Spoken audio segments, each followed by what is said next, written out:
Sekarang kita masuk ke contoh soal nomor 2 ya. Untuk nomor 2 ini dia berikan reaksi yaitu 2 sulfur tambah 3 oksigen menghasilkan 2 SO3 dengan delta H-nya itu sebesar 600 kilojoule. Ya, jadi di sini koefisien yang dibentuk itu 2 ya, berarti bukan delta HF atau entalpi pembentukan standar.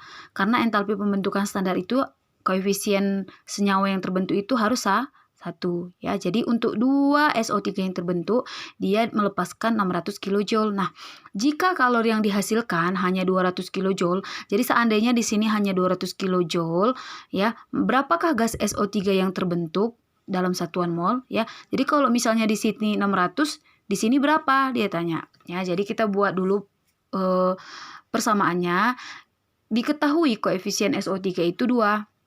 Jadi kita buat perbandingannya ya. 2 mol SO3 itu dihasilkan 600 kilojoule. Nah, kalau misalnya yang dihasilkan hanya 200 kilojoule, berapa mol? Ya, ingat ya, tadi harga daripada koefisien itu adalah harga mol untuk reaksi pada termokimia. Ya, jadi ini adalah perbandingan senilai. Karena ini adalah perbandingan senilai, maka kita kali silang saja. Negatif 200 kali 2 ya, atau 2 mol SO3 kali negatif 200 dibagi dengan 600. Ya, 2 kali 200 berarti negatif 400 per 600. Sehingga didapatlah mol daripada gas SO3 yang terbentuk itu adalah 2/3 mol. Ya, gampang ya. Kita lanjut ke soal nomor 3. Nah, untuk soal nomor 3 ini dia berikan data entalpi pembentukan standar. Ya, masing-masing 1 mol gas CO2 negatif 390 kJ, H2O atau air negatif 285 kJ, C2H2 asetilena 1 mol positif 225 kJ. Ya, dia tanya kalau misalnya gas asetilena ini dibakar, ya, berapakah entalpi yang dilepaskan atau yang diterima. Ya, jadi kita buat dulu reaksinya. C2H2 tambah 5/2O2 menghasilkan 2CO2 tambah H2O. Sudah setara ya. Di sini C-nya 2, di sini juga 2, di sini hanya 2, di sini juga 2, di sini O-nya ada 5, maka di sini juga 2 kali 2 tambah 1, 5. Berarti sudah setara kiri dan kanan. Nah, inilah yang disebut dengan hukum Hess.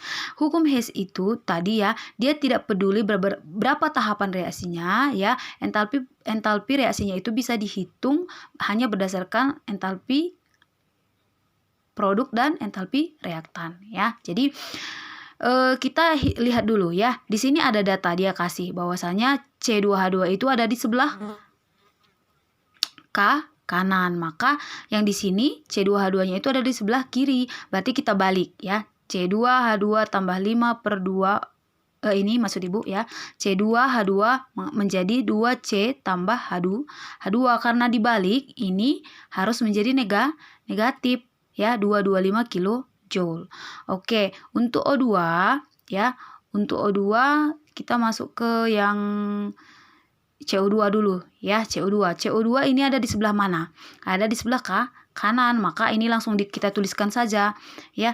Di sini koefisien CO2 ada 2, maka ini harus dikali 2. Semua dikali 2, berarti 2C tambah 2O2 menghasilkan 2CO2 dengan delta H ini dikali 2 ya. Karena dikali 2 maka dia menjadi negatif 780 kilojoule.